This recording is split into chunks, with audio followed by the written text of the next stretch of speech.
The epidemic of loneliness that began in Asia is spreading around the world. Why Japanese marry holograms? Can humanoid robots replace a partner? And will we find peace of mind with artificial intelligence? Let's try to find out.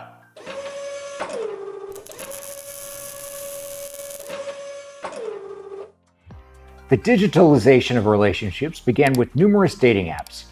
Having collected a huge database of people and their preferences, developers began to actively implement artificial intelligence technology to select the ideal partner.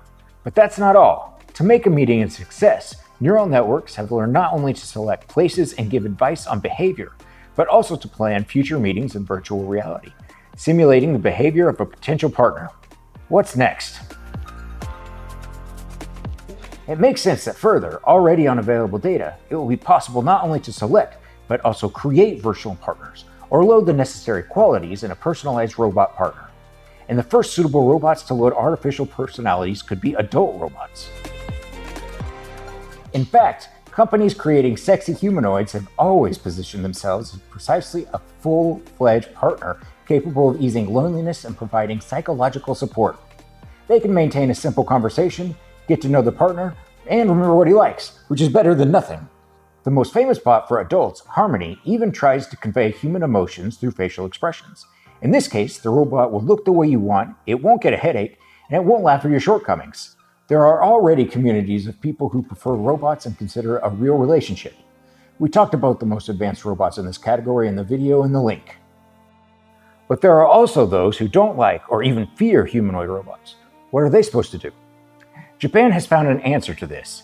VR companion Hatsuno Miku, a holographic pop star who has toured with Lady Gaga and is doing concerts around the world, despite not being a real person. The virtual friend of lonely Japanese men is created by Gatebox and enjoys considerable popularity. Miku has become not just a companion, but also the wife of young Japanese singles. A few years ago, the company began issuing unofficial marriage certificates, the number of which by 2017 already stood at almost 4,000. The virtual girlfriend can keep the conversation simple and is always happy when her partner comes home. She can remind you to take your umbrella before you go out. You can call her in the middle of the workday. She's young, beautiful, and ethereal. Some men who marry Miku buy a stuffed toy in the form of her character to have someone to hug. And it's not crazy when you consider that high demands, long working hours, and constant stress drive Japanese men into depression and lead to the point where thousands become voluntary shut-ins and don't leave their rooms for years. I mean, it's a little crazy. The Japanese startup Cougar is developing a virtual assistant based on artificial intelligence that can follow the user and move smoothly from one device to another. Ludens understands human emotions and intentions and communicates with people by recognizing voice, images, and understanding language. It is positioned as an assistant, but it may well keep you company and give the illusion of communication. Extraordinarily realistic digital people are created by soul machines, the ultimate goal of which is to endow its creatures with emotional intelligence. Virtual assistants are positioned as secretaries and trainers. If the company achieves its goal, then these unique individuals with artificial intelligence will be able to learn in real time, showing emotion and speaking naturally. This in turn would make them potentially ideal partners, like in the movie Her, where the hero, after his divorce, prefers to communicate with an emotional but always positive and supportive machine rather than real women. Samsung Star Labs also created its own artificial people capable of becoming a friend or partner. The Neon project involves the creation of unique, extremely realistic, and intelligent computer people. They will have their own character, emotions, and memories, and their response delay will be a few milliseconds. Ultimately, Neons will be available to both companies and ordinary users. This is almost a reality now, so what will happen next? There are two options for development, and most likely both of them will be realized. The first is a combination of realistic humanoid robots that can move and have more natural facial expressions than now, with advanced artificial intelligence capable of imitating personality, emotions, and communicating with humans in natural speech.